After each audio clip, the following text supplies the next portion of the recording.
ಇಲ್ಲ ಇಲ್ಲ ಇಲ್ಲ ಇಲ್ಲ ಇದು ಕೇಳಿ ಹೇಳ್ಬಿಡ್ತೀನಿ. ಕರೆಕ್ಟ್ ನೀವು ಹೇಳಿರೋದು ಇದೆ. ಬೆಂಗಳೂರಿನಲ್ಲಿರುವಂತ ಸಂಘಟನೆ ಸಪೋರ್ಟ್ ಮಾಡಿದೆ. ಅವ್ರು 1-1.5 ಸಾವಿರ ಶಾಲೆಯವರು ಅದಕ್ಕೆ ಸಪೋರ್ಟ್ ಮಾಡಿದರೆ ಇವತ್ತು ಬಲವಾಗಿ ನಿಂತಿದ್ದಾರೆ. ಸೊ ಅದರ ಸಂಘಟನೆ ಮುಖಂಡತ್ವ ವಹಿಸಿಕೊಂಡಿರೋರು ಸರ್ಕಾರದಲ್ಲಿ ಒಳ್ಳೊಳ್ಳೆ ಪೋರ್ಟ್ಫೋಲಿಯೋದಲ್ಲಿ ಇವತ್ತು ಇದ್ದಾರೆ.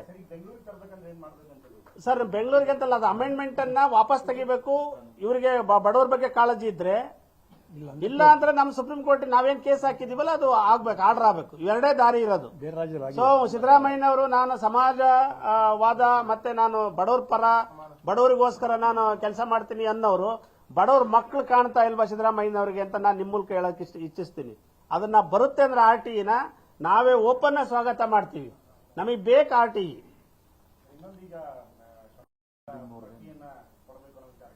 ಬಹುತೇಕ ಶಾಲೆಗಳು ಕೊಡಲ್ಲ ಅನ್ನೋದು ಒಂದು. ಮತ್ತೊಂದು, ನೀವು ಸ್ಟ್ಯಾಟ್ಸ್ ಅಲ್ಲಿ ಇದ್ರ ಮಾಹಿತಿಗಳನ್ನು ಕೂಡ ಹಾಕೋದಕ್ಕೆ ಎಂದೇಟ್ ಆಗ್ತಾ ಇದ್ದಾರೆ ಅಂತ ಬಹಳ ಒಳ್ಳೆ ಪ್ರಶ್ನೆ ಹೇಳ್ರಿ, ಕಂಟಿನ್ಯೂ ಮಾಡಿ. ನಿಮ್ದೇನ್ ಸಮಸ್ಯೆ? ಈಗ BEO ಏನಾದ್ರು ಮಿಡ್ಲಲ್ಲಿ ನಿಮ್ಮ ಶಾಲೆಗಳಿಗೆ ಬರ್ತಾ ಇಲ್ವಾ, ಅಥವಾ ಬಂದ್ರು ಕೂಡ ಅಲ್ಲಿಗೆ ಮಾಹಿತಿ ಸೋರಿಕೆ ಆಗ್ತಾ ಇದ್ದಾನೆ? ಇಲ್ಲ, ನಾನು ಸ್ಪಷ್ಟವಾಗಿ ಹೇಳ್ತೀನಿ ಈ ವಿಚಾರದಲ್ಲಿ. 2 ವಿಷಯನ ನೀವು ಪ್ರಸ್ತಾಪ ಮಾಡಿದರೆ. ಒಂದು, ಅನಧಿಕೃತ ಶಾಲೆಗಳ ಪಟ್ಟಿ ಅಂತ. ಈಗ 2 ವರ್ಷದಿಂದ ಈ ತಮಾಷೆ ಮತ್ತು ಈ ನಾಟಕವನ್ನ ನೋಡ್ತಾ ಇದ್ದೀವಿ ಸರ್ಕಾರದ. ಸೊ ನಾವು ಓಪನ್ ನಿಮ್ಮ ಮೂಲಕನೂ ಕೂಡ ಹೇಳಿದೀವಿ, ದಯಮಾಡಿ ನಿಮ್ಮಲ್ಲಿ ಪಟ್ಟಿ ಅಂತ ಬರೀ ನಂಬರ್ ಅಷ್ಟೇ ಅನೌನ್ಸ್ ಮಾಡ್ತೀರಾ, ಹೆಸರುಗಳನ್ನ ಅನೌನ್ಸ್ ಮಾಡುವಂತಹ ತಾಕತ್ತು ಧೈರ್ಯವನ್ನ ಪ್ರದರ್ಶನ ಮಾಡಿ ಅಂತೇಳಿ. ಇವತ್ತಿನವರೆಗೂ ಯಾವುದೇ ಅನಧಿಕೃತ ಶಾಲಾ ಹೆಸರುಗಳನ್ನ ಅನೌನ್ಸ್ಮೆಂಟ್ ಅನ್ನ ಮಾಡಿಲ್ಲ. ಇದರ ಉದ್ದೇಶ ಏನು ಅಂತಂದ್ರೆ ಒಳ ವಸೂಲಿ ಮಾಡುವಂತ ಉದ್ದೇಶ. ನಾನು ಓಪನ್ ಆಗಿ ಆರೋಪ ಮಾಡ್ತಾ ಇದ್ದೀನಿ, ಒಳ ವಸೂಲಿ ಮಾಡುವಂತ ಉದ್ದೇಶ. ಈಗ ಹಂಗಂತ ಲೆಕ್ಕ ತೊಳೆದಾದ್ರೆ 2024ರಲ್ಲಿ 1,000 ಶಾಲೆಗಳನ್ನ ಅನಧಿಕೃತ ಪಟ್ಟಿ ಸೇರಿಸಿದ್ರು. 2025 ಜೂನ್ ಅಲ್ಲಿ 900 ಚಿಲ್ಲರೆ ಶಾಲೆಗಳನ್ನ ಅನಧಿಕೃತ ಪಟ್ಟಿಗೆ ಸೇರಿಸಿದ್ರು.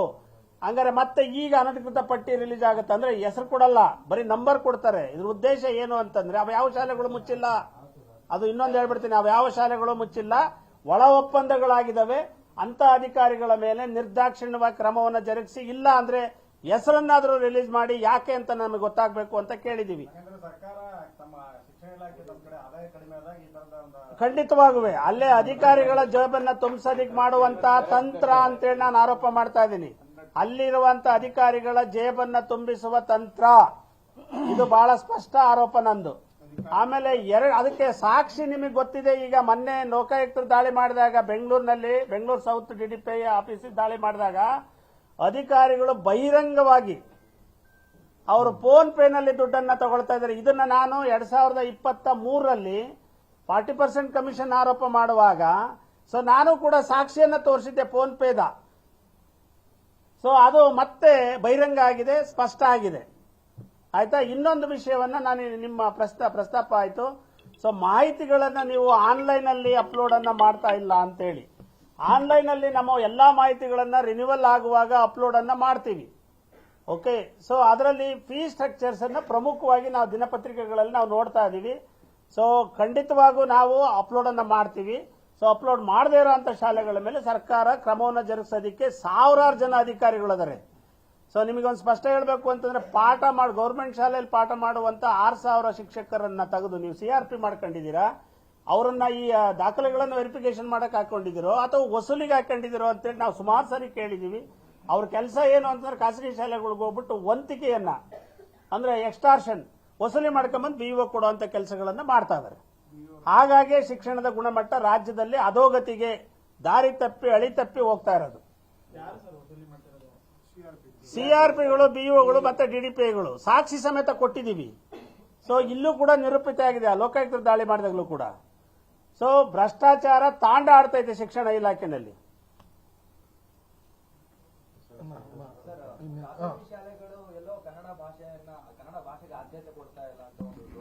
ಇಲ್ಲ ನೋಡಿ, ಸಂಸ್ಥೆಗಳ ಸಂಘ ಏನಿದೆ ಇದು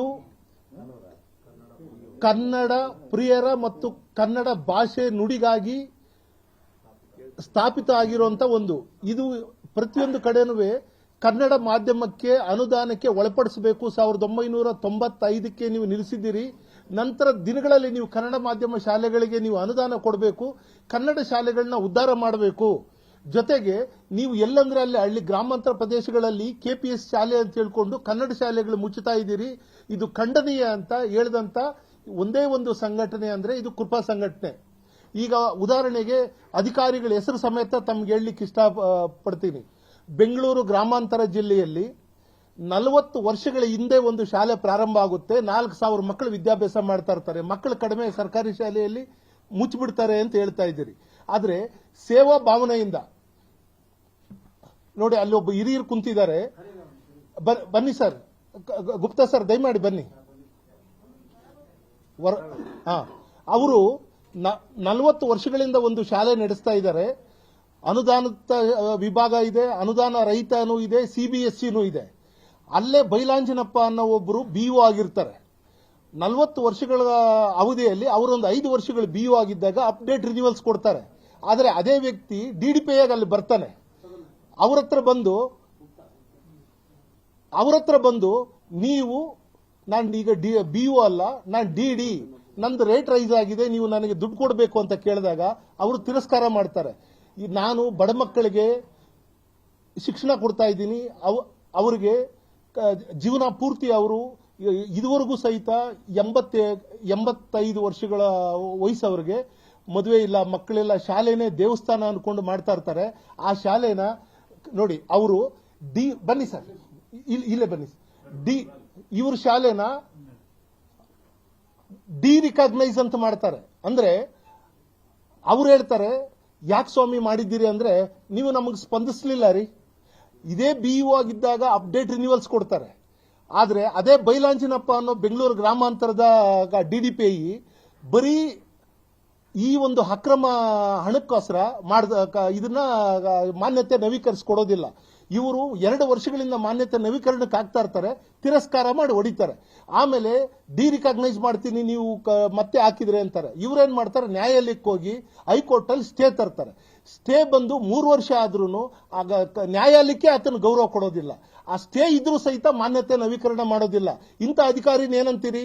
ಮಾನ್ಯ ಮುಖ್ಯಮಂತ್ರಿಗಳು, ಮಾನ್ಯ ಶಿಕ್ಷಣ ಸಚಿವರು ನ್ಯಾಯಾಲಯಕ್ಕೂ ಗೌರವ ಕೊಡದಿರುವಂತ ಅಧಿಕಾರಿನ, ಜೊತೆಗೆ ಸರ್ಕಾರಕ್ಕೆ ಅಗೌರವ ತೋರಿಸ್ತಾ ಇರುವಂತ ಅಧಿಕಾರಿನ, ಬರೀ ದುಡ್ಡು ಮಾಡಬೇಕು ಅಂತ ಬಂದಿರೋ ಅಧಿಕಾರಿನ ಇವತ್ತು ಅದೇ ಸ್ಥಾನದಲ್ಲಿ ನಿಲ್ಲಿಸಿದ್ದಾರೆ. 40 ವರ್ಷಗಳಿಂದ ನಡೆಸ್ಕೊಂಡ್ ಬಂದಿರೋರು ಫೈರ್ ಸೇಫ್ಟಿ ಕೇಳ್ತಾರ ಇದೆ, ಬಿಲ್ಡಿಂಗ್ ಸೇಫ್ಟಿ ಕೇಳ್ತಾರ ಇದೆ, ಪ್ರತಿಯೊಂದು ಇದೆ. ಜೀವನ ಪೂರ್ತಿಯಾಗಿ ಆ ಮಕ್ಕಳು ರಾಜ್ಯದಲ್ಲೇ ಫಸ್ಟ್ ರ್ಯಾಂಕ್ ಬಂದಿರುತ್ತೆ. ಅಲ್ಲಿಂದ ಒಂದು ಮಗು, ಆ ಮಕ್ಕಳಿಗೆ ಇವರು ಬಡ ಮಕ್ಕಳ ಹತ್ರ ಫೀಸ್ ತಗೊಳ್ಳಲ್ಲ, ಉಚಿತವಾಗಿ ಶಿಕ್ಷಣ ಕೊಡ್ತಾ ಇರ್ತಾರೆ. ಅಲ್ಲಿ ಇವರಷ್ಟು ಮಕ್ಕಳು ಓದ್ತಾ ಇರುವಂತ ಶಾಲೆ ಅಲ್ಲಿ ಅಕ್ಕಪಕ್ಕ ಯಾವುದೂ ಇರೋದಿಲ್ಲ, ಬರೀ ಸೇವಾ ಭಾವನೆ. ಇಂಥ ಶಾಲೆನ ರಿಕಾಗ್ನೈಸ್ ಮಾಡ್ತೀನಿ ಅಂತ ಎದುರಿಸಿ ರಿಕಾಗ್ನೈಸ್ ಮಾಡಿರುವಂತ ಅಧಿಕಾರಿನ ಇನ್ನೂ ಸೇವೆಯಿಂದ ವಜಾಗೊಳಿಸ್ತಾ ಅವರಿಗೆ ಪುಸಲಾಯಿಸ್ತಾ ಇದ್ದಾರಲ್ಲ, ನ್ಯಾಯಾಲಯಕ್ಕೆ ಅಗೌರವ ತೋರಿಸ್ತಾ ಇದ್ದಾರಲ್ಲ, ಇಂಥ ಅಧಿಕಾರಿಗಳಿಂದ ಸರ್ಕಾರಕ್ಕೆ ಕೆಟ್ಟ ಹೆಸರು ಬರುತ್ತೋ ಇಲ್ವೋ? ಅದಕ್ಕೆ ಇಂಥ ಒಂದು ವ್ಯವಸ್ಥೆಯ ವಿರುದ್ಧ ನಾವು ತಿರುಗಿ ಬೀಳ್ತಾ ಇದ್ದೀವಿ. ಈಗ ಇಂಥ ಪ್ರತ್ಯಕ್ಷವಾಗಿ ನೀವೇ ನೋಡ್ತಾ ಇದ್ದೀರಿ. ಮಾನ್ಯ ಶಿಕ್ಷಣ ಸಚಿವರು ಅವ್ರಿಗೆ ಹೇಳ್ತಾರೆ ಮಾನ್ಯತೆ ನವೀಕರಣ ಮಾಡಿಕೊಡಿ ಅಂತ. ಸರ್ಕಾರದ ಪ್ರಿನ್ಸಿಪಲ್ ಸೆಕ್ರೆಟರಿ ಅವರು ಪತ್ರ ಬರೀತಾರೆ, ಮಾನ್ಯತೆ ನವೀಕರಣ ಮಾಡಿ, ನ್ಯಾಯಾಲಯ ಆದೇಶ ಪಾಲನೆ ಮಾಡಿ ಅಂತಾರೆ. ಇದುವರೆಗೂ ಸಹಿತ ಇವರದನ್ನ ಯಾವುದಕ್ಕೂ ಆತನ ಕೇರ್ ಮಾಡದೆ ಬರೀ ಹಣ ಬೇಕು ಅನ್ನೋ ಕಾರಣಕ್ಕೆ ಫೈಲ್ನ ರಿಜೆಕ್ಟ್ ಮಾಡಿ ಆಗ್ತಾ ಇರ್ತಾರೆ. ಈ ರೀತಿಯಲ್ಲಿ ರಿಕಾಗ್ನೈಸ್ ಮಾಡ್ತೀವಿ ಅಂತ ಸಾವಿರಾರು ಮಕ್ಕಳು ಓದುವಂತ ಶಿಕ್ಷಣ ಸಂಸ್ಥೆಗಳನ್ನ ಹಾಳು ಮಾಡ್ಲಿಕ್ಕೆ ಹೋಗ್ತಾರೆ. ಸರ್ಕಾರ ಏನ್ ಮಾಡ್ತಾ ಇದೆ, ಇತ್ತೀಚೆಗೆ ಬಂಡವಾಳಶಾಹಿಗಳು, ರಿಯಲ್ ಎಸ್ಟೇಟ್ ಏಜೆನ್ಸಿಗಳು ದೊಡ್ಡ ದೊಡ್ಡ ಕೋಟ್ಯಾಂತರ ರೂಪಾಯಿ ಸುರಿದು ಮಾಡ್ತಾರೆ. ಅಂತ ಶಾಲೆಗಳಿಗೆ ಇವರು ಹೋಗಿ ಅಲ್ಲಿ ಕುಂತು ಅವ್ರಿಗೆ ಏನ್ ಬೇಕೋ ಎಲ್ಲ ಮಾಡ್ತಾರೆ. ಸೇವಾ ಭಾವನೆಯಿಂದ ಯಾವ್ಯಾವ ಸಂಸ್ಥೆಗಳು, ಬಜೆಟ್ ಶಾಲೆಗಳು ಏನು ನಮ್ಮ ಕೃಪಾ ಸಂಘಟನೆಯಲ್ಲಿ ಸದಸ್ಯತ್ವ ಪಡೆದಿದ್ದಾವೆ, ಈ ಎಲ್ಲಾ ಶಾಲೆಗಳಿಗೂ ಸೇವಾ ಭಾವನೆಯಿಂದ ಇರೋಕೆ ನಿಮಗೆ ಸುಮಾರು 64 ಷರತ್ತುಗಳು ಹಾಕಿದ್ದಾರೆ. ನಾವು ಸಚಿವರನ್ನ ಹೋಗಿ ಭೇಟಿ ಮಾಡಿದಾಗ ಇಲ್ಲ ಷರತ್ತುಗಳನ್ನ ರಿಲ್ಯಾಕ್ಸೇಷನ್ ಮಾಡ್ತೀವಿ ಅಂತಾರೆ. ಆಗಿರೋದು ಒಂದೂ ಇಲ್ಲ. ಅದಕ್ಕೆ ನಾನು ನಮ್ಮ ಘನ ಸರ್ಕಾರವನ್ನು ವಿನಂತಿಸ್ತಾ ಇದ್ದೀನಿ, ಈ ಒಂದು ಮಲತಾಯಿ ಧೋರಣೆಯನ್ನ ಬಿಡಿ. ನಿಮ್ಮ ಅಧಿಕಾರಿಗಳಿಗೆ ಶಿಸ್ತುಬದ್ಧವಾದಂತ ಒಂದು ನೀತಿ ಪಾಠ ಹೇಳಿ, ಪ್ರಾಮಾಣಿಕವಾಗಿ ಒಳ್ಳೆ ಪ್ರಬುದ್ಧವಾದಂತ ಮತ್ತು ಉತ್ತಮವಾದಂತ ಶಿಕ್ಷಣ ಏನ್ ಕೊಡ್ತಾ ಇದ್ದಾವೆ ಶಾಲೆಗಳು ರಾಜ್ಯದಲ್ಲಿ, ಈ ಶಾಲೆಗಳಿಗೆ ಪ್ರೋತ್ಸಾಹ ಕೊಡಿ. ಇದಕ್ಕೆ ನೋಡಿ ಯಾವ ರೀತಿಯಲ್ಲಿ ಇದೆ ಅಂದ್ರೆ ಗ್ರಾಮಾಂತರ ಜಿಲ್ಲಾ ಉಸ್ತುವಾರಿ ಸಚಿವರು KH ಮುನಿಯಪ್ಪ ಸಾಹೇಬ್ರು ಹೇಳ್ತಾರೆ ಮಾನ್ಯತೆ ನವೀಕರಿಸಿಕೊಡಿ, ಅದು ಉತ್ತಮ ಶಾಲೆ, ನಾನೇ ಹೋಗಿ ಅಲ್ಲಿ ರಾಜ್ಯದಲ್ಲಿ ಫಸ್ಟ್ ರ್ಯಾಂಕ್ ಬಂದಿರುವಂತ ಮಕ್ಕಳಿದ್ದಾರೆ ಅಲ್ಲಿ, ಅಂತ ಶಾಲೆಗಳಿಗೆ ನೀವು ತೊಂದರೆ ಕೊಡಬೇಡಿ ಅಂತಾರೆ. ಅವ್ರು ಯಾರಿಗೂ ಕೇರ್ ಮಾಡಲ್ಲ, ಬರೀ ನಾವು ಬಂಡವಾಳ ಹಾಕಿ ಬಂದಿದ್ವಿ, ನಮ್ಗೆ ಬಂಡವಾಳ ಬೇಕು ಅಂತಾರೆ. ಏನ್ ಮಾಡ್ತೀರಿ ಇಂಥವರನ್ನ? ಅದಕ್ಕೆ ದಯಮಾಡಿ ಹೇಳ್ತಾ ಇದ್ದೀನಿ, ನಾವು ಕನ್ನಡ ಪರ ಇರುವಂತ ಕೃಪಾ ಸಂಘಟನೆ, ಕನ್ನಡ ಶಾಲೆಗಳಿಗೋಸ್ಕರ ಇರುವಂತ ಕೃಪಾ ಸಂಘಟನೆ ಇದು. 1995 ನಂತರ ಯಾವ್ಯಾವ ಶಾಲೆಗಳು ನಿಲ್ಲಿಸಿದ್ರಿ ನೀವು ಗ್ರಾಂಟ್, ಪ್ರಸ್ತುತ ಕನಿಷ್ಠ ಅದನ್ನ 10 ವರ್ಷಗಳಾದ್ರೂ ಮುಂದುವರಿಸಿ. ಶಾಲೆಗಳು ಯಾವ್ಯಾವ ನೀವು ಡಿರಿಕಗ್ನೈಸ್ ಮಾಡಬೇಕು ಅಂತ ಬ್ಲಾಕ್ ಮೇಲ್ ಮಾಡ್ತಾ ಇದ್ದೀರಿ, ಆ ಬ್ಲಾಕ್ ಮೇಲ್ ತನನ ನೀವು ಬಿಟ್ಬಿಡಿ. ಆಮೇಲೆ RT ಹಣ ಇವರು ಮಾನ್ಯತೆ ನವೀಕರಣ ಮಾಡಲಿಲ್ಲ ಅಂದ್ರೆ ಇದೇ ಶಾಲೆದ 12 ಲಕ್ಷ ರೂಪಾಯಿ ಇಟ್ಕೊಂಡಿದ್ದಾರೆ ಅವರು. ಅಂದ್ರೆ ಅಲ್ಲಿರುವಂತ ಬಡ ಮಕ್ಕಳ ದುಡ್ಡನ್ನು ಕೂಡ ಇಟ್ಕೊಂಡಿದ್ದಾರೆ. ಕೇಳಿದ್ರೆ ನಿಮ್ ದುಡ್ಡು ಹಿಡ್ದಿರೋದ್ರಿಂದ ನಾವು ಇದಕ್ಕೆ ಗ್ಯಾರಂಟಿಗಳಿಗೆ ಆಗ್ತಾ ಇದೀವಿ ಅಂತಾರೆ. RT ದುಡ್ಡೇ ಬೇಕಾ ಇವ್ರ ಗ್ಯಾರಂಟಿಗಳಿಗೆ? ಇವ್ರ ಗ್ಯಾರಂಟಿಗಳಿಗೆ RT ದುಡ್ಡ ಬೇಕು ಅಂತ ನಾನು ಕೇಳ್ತಾ ಇದ್ದೀನಿ ಸರ್ಕಾರನ. ಏನ್ ಇಂಥವ್ರನ್ನ ಏಜೆಂಟ್ಗಳಾಗಿ ಬಿಟ್ಟಿದ್ಯಾ ಸರ್ಕಾರ? ಇವತ್ತು ಇಂಥವ್ರ ಮೇಲೆ ಲೋಕಾಯುಕ್ತ ರೈಡ್ ಮಾಡಲಿ, ಕೋಟ್ಯಾಂತರ ರೂಪಾಯಿ ಆಸ್ತಿ ಪಾಸ್ತಿಗಳು ಸಿಗುತ್ತೆ. ಯಾಕೆ ಇಂಥವ್ರ ಬಗ್ಗೆ ಕನಿಕರ ತೋರಿಸ್ತಾ ಇದ್ದೀರಿ?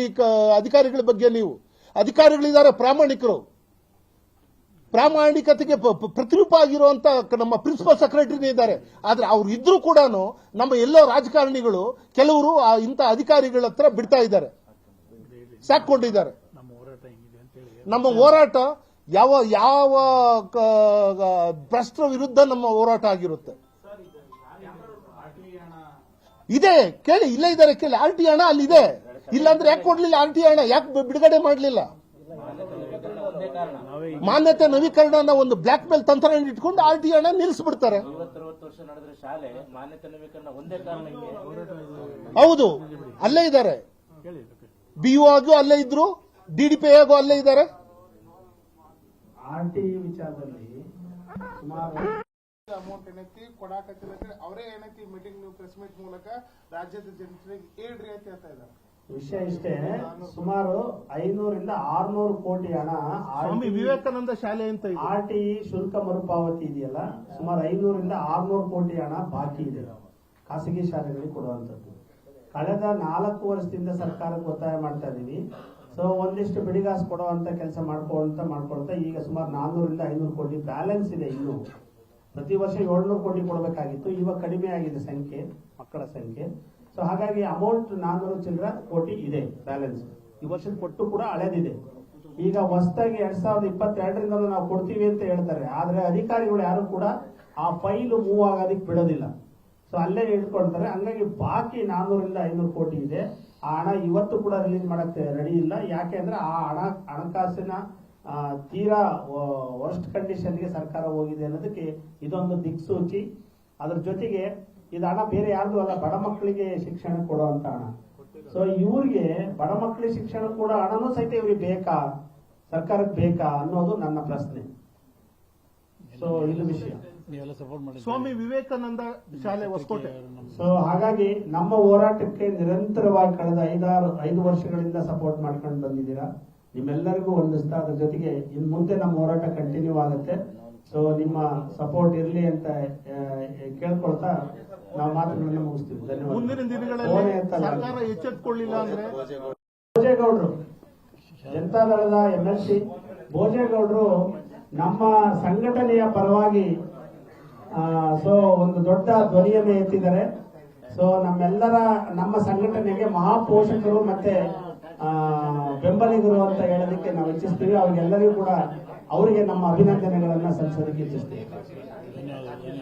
ಮಕ್ಕಳಿಗೆ ಶಿಕ್ಷಣ ಸಂಸ್ಥೆ ಮಾಡ್ತಾರೆ ಅಂತಂದ್ರೆ ಅಲ್ಲಿಗೆ ಟ್ಯಾಕ್ಸ್ ಅನ್ನ ಲೇವಿ ಮಾಡ್ತಾರೆ. ಸೊ ಆ ಶಾಲೆಗಳೆಲ್ಲವೂ ಟ್ಯಾಕ್ಸ್ ಕಟ್ಟಬೇಕು. ಇದು ಯಾವ ರೀತಿಯ ನ್ಯಾಯ ಅಂತ ಅರ್ಥ ಆಗ್ತಾ ಇಲ್ಲ. ಸೊ ನಾವು ಮನವಿ ಮಾಡ್ಕೊಂಡಿದೀವಿ, ಸರ್ಕಾರಕ್ಕೂ ಕೊಟ್ಟಿದ್ದೀವಿ, ಸೆಕ್ರೆಟರಿ ಅವರಿಗೂ ಅರ್ಜಿ ಕೊಟ್ಟಿದ್ದೀವಿ. ಆದ್ರೂ ಕೂಡ ಒಂದೇ ರಾಜ್ಯದಲ್ಲಿ ಒಂದೇ ನೆಲದಲ್ಲಿ 2 ರೀತಿಯ ಕಾನೂನು, ಬಡವರಿಗೊಂದು ಕಾನೂನು, ಶ್ರೀಮಂತರಿಗೊಂದು ಕಾನೂನು ಅನ್ನೋದು ಖಂಡನೀಯ. ಈ ಕೂಡಲೇ ಈ ವಿಚಾರದಲ್ಲಿ ಕ್ರಮ ಜರುಗಿಸಬೇಕು ಅಂತ ಹೇಳಿ ಒತ್ತಾಯ ಮಾಡ್ತೀವಿ.